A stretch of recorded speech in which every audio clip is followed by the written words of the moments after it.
बोले भगवान स्वागत करने आई थी, ये तो मूर्छित ही हो गई। महादेव बोले सब नगरों के अपने अपने रिवाज हैं, यहां मूर्छित होना ही रिवाज होता होगा। दुल्हा को देखते ही सासू मां मूर्छित हो जाती, यही रिवाज होगा। चलो अपने जनवासे में चलें। और जनवासा कहां है? शमशान घाट। जनवासा बनवाया था लेकिन वहां नहीं गए, जहां पर जा सारी बारात वहीं पर जाएगा दूल्हा। और सारी बारात कहां है? वो तो शमशान में। शमशान में जाकर के दूल्हा राजा बैठ गए और बार बार श्रृंगी भृंगी से कहे कोई कमी तो नहीं? बोले नहीं, बहुत बढ़िया है, सब बिल्कुल बढ़िया है। भगवान नारायण बोले भैया अब हमको चलना चाहिए, महादेव से बात करनी चाहिए, ये तो ऐसे तो काम बनेगा नहीं, ऐसे ब्याह कैसे होगा। नारायण भगवान गए और भगवान जाकर के शमशान में बैठे महादेव से जाकर के बोले यहां क्यों बैठे हो आप? बोले नगर में कोई है ही नहीं तो कहां जाएं, यहीं बैठेंगे। नगर तो पूरा खाली पड़ा है, कोई है ही नहीं स्वागत करने के लिए। एक माता जी जरूर आई थी, जो बता रहे थे वो हमारी सासू मां, वो भी मूर्छित। बोले मूर्छित हो गई?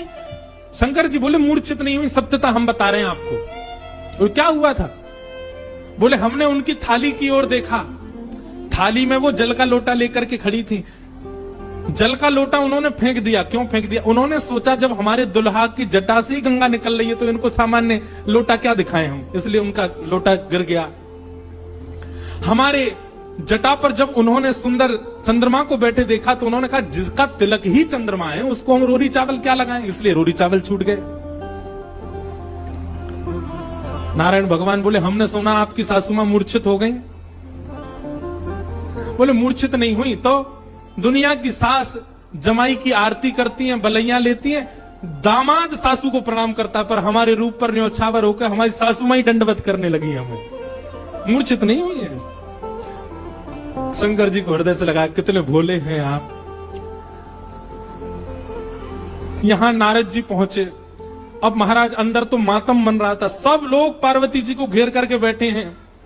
मैना मैया जैसे तैसे होश में आई, होश में आकर के बोली हमने नारद का क्या बिगाड़ा, ऐसा पति, इसके लिए इतना घनघोर तप करवाया पार्वती जी से, हमने नारद का क्या बिगाड़ा।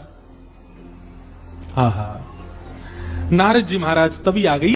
नारद जी आकर के समझाने लगे और मैना मैया से कह रहे हैं क्या मैया मुझे अभी अभी सत्य पता चला, मुझे ऋषियों ने बताया, मुझे भगवान ने बताया ये सत्य, क्योंकि मैं स्वयं आश्चर्यचकित था। इतनी सुंदर के लिए महादेव पदार्थ, मैंने पहले तो बता ही दिया था कि आपके दामाद कैसे होंगे, आप इसमें कुछ सहायक नहीं है।